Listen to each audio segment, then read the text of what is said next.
Impartial గా వ్యవహరించాల్సిన election commission ఏదైతే ఎన్నికలు మొదలైనప్పటి నుంచి కూటమితో కలిసినప్పటి నుంచి చూస్తా ఉంటే ముఖ్యంగా పల్నాడు ప్రాంతంలో టార్గెట్ చేసి అధికారులు మార్చడం దగ్గర నుంచి చూస్తా ఉంటే ఈ రోజు ఎన్నికలు అయిన తర్వాత ఈ వారం రోజు పరిణామాలు చూసినా కూడా మొత్తం వైఎస్ఆర్ కాంగ్రెస్ పార్టీ ఒకటే ఏదో గొడవలు చేసింది, తెలుగుదేశం పార్టీ వాళ్ళంతా సత్యహరిశ్చంద్రులు, వాళ్ళు ఎటువంటి ఏం పని చేయలేదు అన్న ఇదిగా కూడా ఈరోజు ఎలక్షన్ కమిషన్ కానీ ఈ రోజు మొత్తం తెలుగుదేశం పార్టీ గురించి మాట్లాడే పరిస్థితి ఈరోజు చూస్తా ఉన్నాం. అదిగాక 13వ తారీఖు నుంచి ఈ రోజు దాకా మాచర్లో జరిగిన గొడవలు కావచ్చు, లేకపోతే పిన్నెల రామకృష్ణారెడ్డి గారి మీద వస్తున్న అపోహలు కావచ్చు, అన్నీ కూడా ఈరోజు స్పష్టంగా మేము ఒకటే చెప్పదలుచుకున్నాం.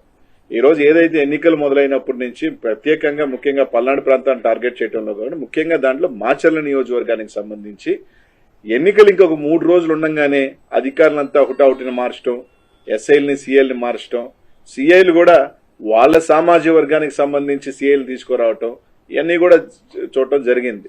ఈరోజు వాస్తవానికి ఆ రోజు ఎన్నికల రోజు కూడా అనేక సార్లు మా ఎమ్మెల్యే అభ్యర్థి రామకృష్ణారెడ్డి గారు అనేక సార్లు చెప్పాడు. ముఖ్యంగా ఈరోజు వాళ్ళు చెప్తా ఉన్నారు, వాళ్ళ ఎంపీ అభ్యర్థి కృష్ణదేవరాయలు కానీ వీళ్ళందరూ కూడా ఏం చెప్తా ఉన్నారు, మాకు పోలీసు ఎక్కడా కూడా సహకరించలేదు, పోలీసు ఇది చేయలేదు, పోలీస్ బందోబస్తు పెట్టలేదని మాట్లాడుతున్నారు.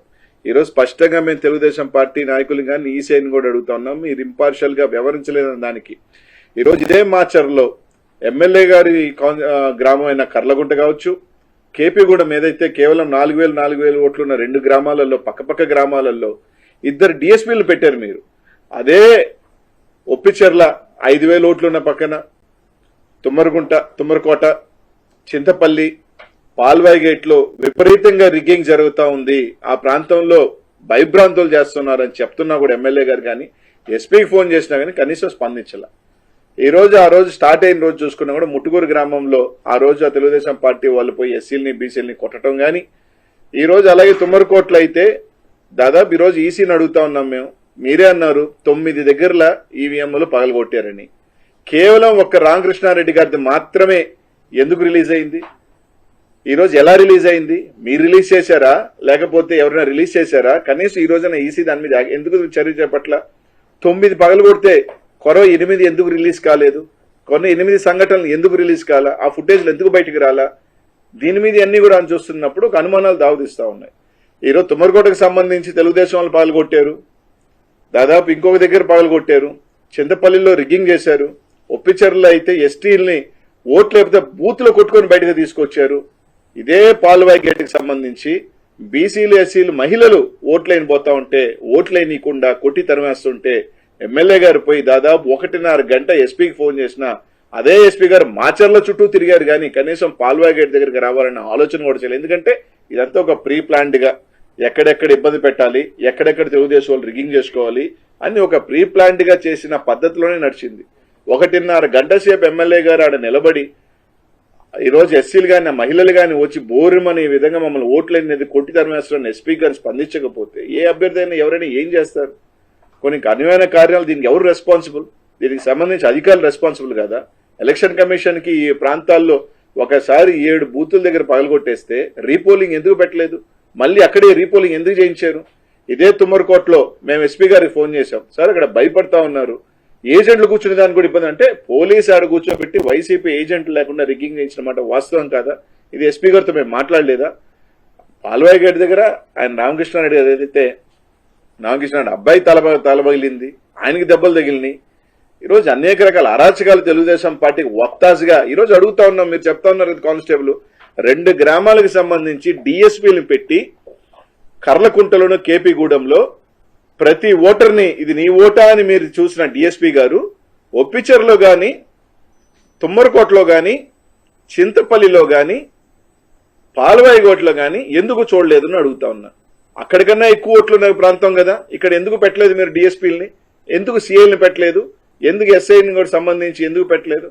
కనీసం దాని ఫుటేజ్లు రిలీజ్ చేయండి. కనీసం ఈ 4 బూతులకు సంబంధించి చింతపల్లిలో ఉన్న 4 బూతులు, ఒప్పిచెర్లో ఉన్న 3 బూతులు, తుమ్మరకోటలో ఉన్న 3 బూతులను ఈసీఐ న్యూస్ ఎలక్షన్ కమిషన్ అర్థం నిజంగా ఇంపార్షియల్ గా చేసే పని అయితే ఆ బూత్ లో రోజు జరిగిన వారి అంతా కూడా తీసి జరిగిన దాని మీద విచారణ జరిపి అవసరమైతే రీపోలింగ్ పెట్టమండి. ఈరోజు స్పష్టంగా మా ఎమ్మెల్యే గారు దాని మీద రీపోలింగ్ జరగండి, ఈ విధంగా జరిగితే దాని మీద ఈ రోజు దాకా యాక్షన్ తీసుకోవాలి. 13వ తారీఖున మీరు చెప్పారు పగలగొట్టారని. 13వ తారీఖున ఎస్పీ లేరా? పోలింగ్ ఆఫీసర్ లేదా?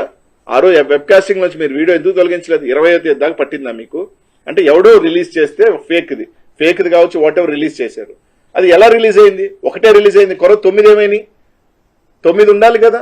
ఆ 9 ఎందుకు రిలీజ్ చేయలేదు అంటే వైఎస్ఆర్సీపీఏ గొడవలు చేసింది అనేది ఒక బ్లూ ప్రింట్ ఇవ్వాలన్న క్రమంలో తెలుగుదేశం పార్టీని కాపాడుతున్న మాట వాస్తవం కాదా? ఈరోజు ఎలక్షన్ కమిషన్ ఈరోజు దాదాపు అదే కారంపూడిలో ఎన్నికలైపోయిన తర్వాత పోతురాజుగుంటలో బుడగజంగాల మీద, పేదల బుడగజంగాల ఇళ్ల మీద దాడి చేసి టీవీలతో సహా ఎత్తుకోపోయిన సంఘటనలు వాస్తవం కదా. ఇవన్నీ ఎందుకు ఇది చేయట్లేదు?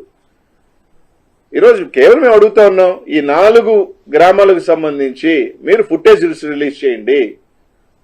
ఒప్పిచర్ల కావచ్చు, చింతపల్లి కావచ్చు, తుమ్మరకోట కావచ్చు, పాల్వాయి గేటుకి సంబంధించి ఏదైతే మీరు చెప్తున్నారు ఎమ్మెల్యే గారు పగలగొట్టారని చెప్తున్నది కాకుండా కొరవ దగ్గర పగలగొట్టిన ఈవీఎంలన్నీ పగలగొట్టిన అన్ని ఫుటేజీలు రిలీజ్ చేయండి. ఆ రోజు పోలింగ్ జరిగిన సరళి కూడా మీరు రిలీజ్ చేయండి.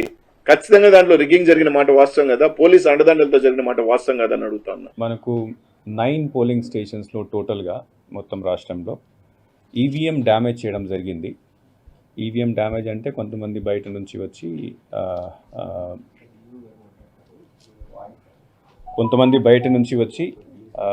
అక్కడ లోపల వెళ్ళి ది మిస్హ్యాండిల్ ద ఈవీఎంస్, కింద పడేశారు, కొట్టేశారు, డ్యామేజ్ చేశారు.